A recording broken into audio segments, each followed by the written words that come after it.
Hi everyone, I'm Zenzo with Aquariumcoop, and I'm going to share with you my list of 5 nanofish.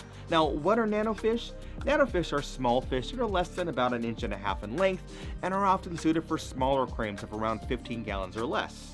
The first fish on my list, the pea puffer. Pea puffers, also called Indian dwarf puffers, Malabar puffers, and pygmy puffers, are the smallest pufferfish in the world and come from fully freshwater environments in the southwestern tip of India.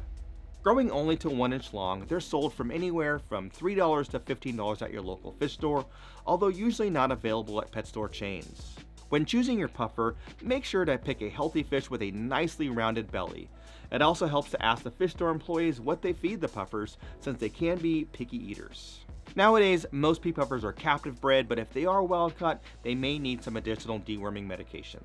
They do well in stable, tropical temperatures from 74 to 82 degrees Fahrenheit, so if your room temperature is below this range or tends to fluctuate a lot, you will need an aquarium heater. In terms of other tank parameters, people have kept them at pH levels of 6.5 to 8.4, but a pH range between 7.2 to 7.5 is ideal. However, it's more important to keep the pH level stable rather than aiming for a specific number. Because they're not the fastest swimmers, you should always use a gentle filter with a slower flow rate.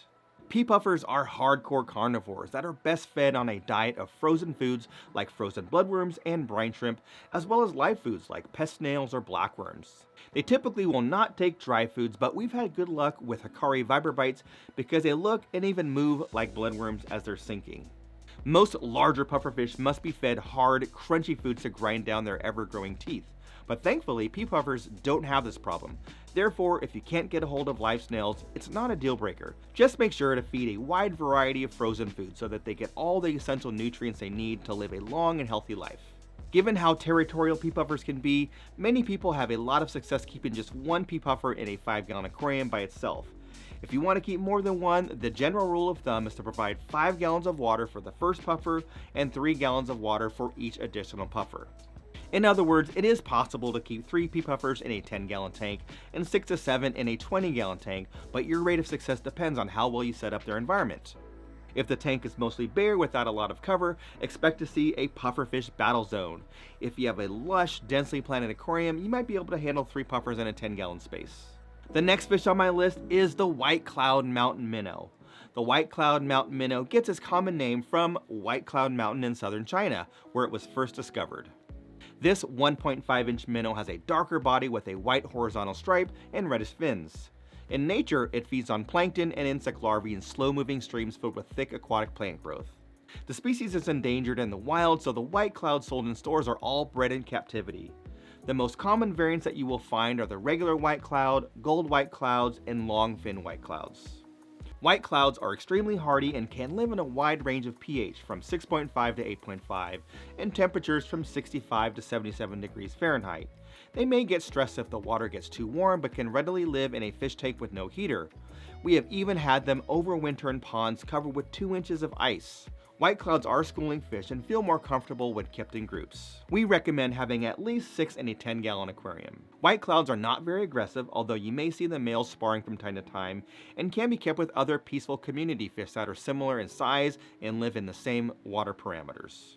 White clouds are not very aggressive, although you may see the males sparring from time to time, and can be kept with other peaceful community fish that are similar in size and live in similar water conditions and temperatures. Consider keeping these with other cooler water inhabitants like shrimp, danios, and smaller killifish.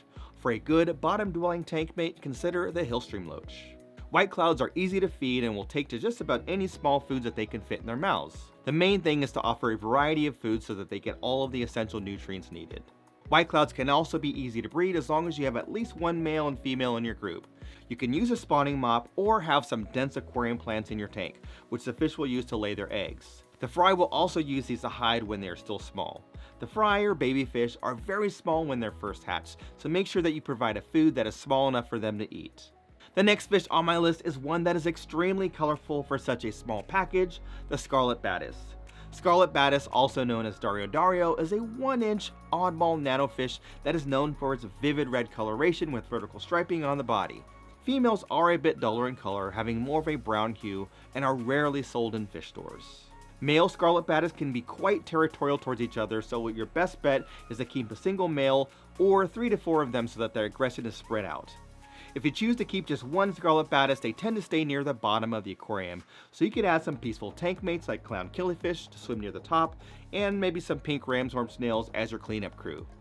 Adding a lot of live aquarium plants for cover will help the Scarlet Battist feel more secure in your nano tank. Feeding the Scarlet Battist can be a little bit more challenging than some other fish. Like the dwarf pea puffer, this micropredator prefers to eat live foods like microworms, small frozen bloodworms, live baby brine shrimp, freeze-dried or frozen tubifex worms, and live or frozen daphnia. They can take to protein-rich prepared foods like krill flake, but you will have to test with your fish to see which foods they will take. Scarlet Battist do well with a pH range between 6.5 to 7.5 with temperatures between 72 and 79 degrees Fahrenheit.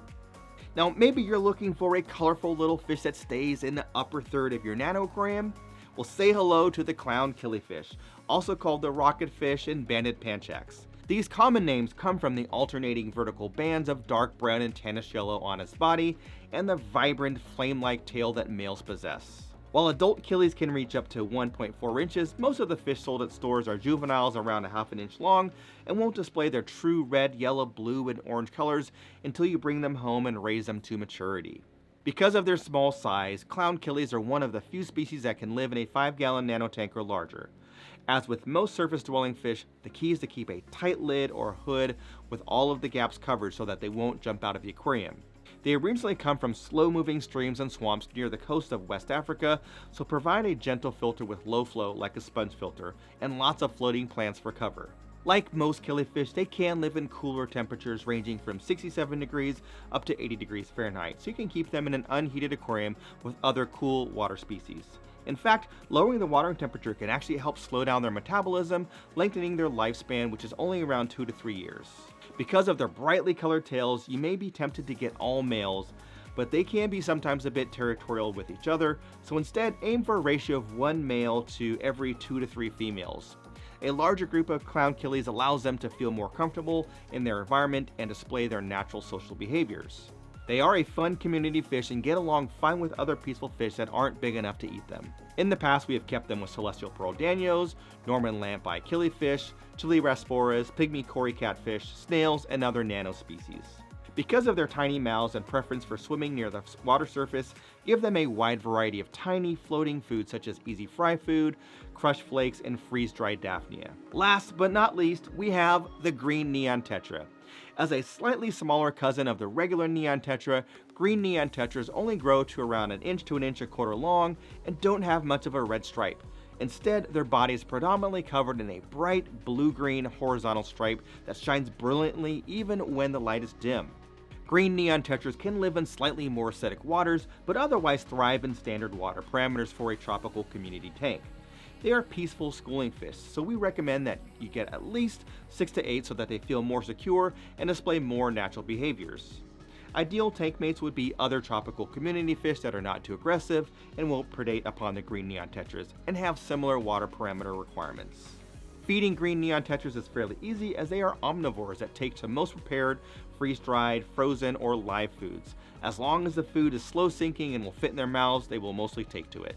Many of them are caught from the wild and may come with fin rot or ick, so make sure to quarantine them after purchase to prevent disease from spreading to your other aquariums. This is something that you should always do with any fish to give them the best chance of healthy survival, as well as other fish already in your care. I hope that this video gave you some ideas on different nano fish that you might want to try. Now let us know, what are some other fish that should also be considered in a nano aquarium? Let us know in the comments down below. Thank you for watching. Remember to enjoy nature daily, and check out this video right over here. We thought you might like this one too.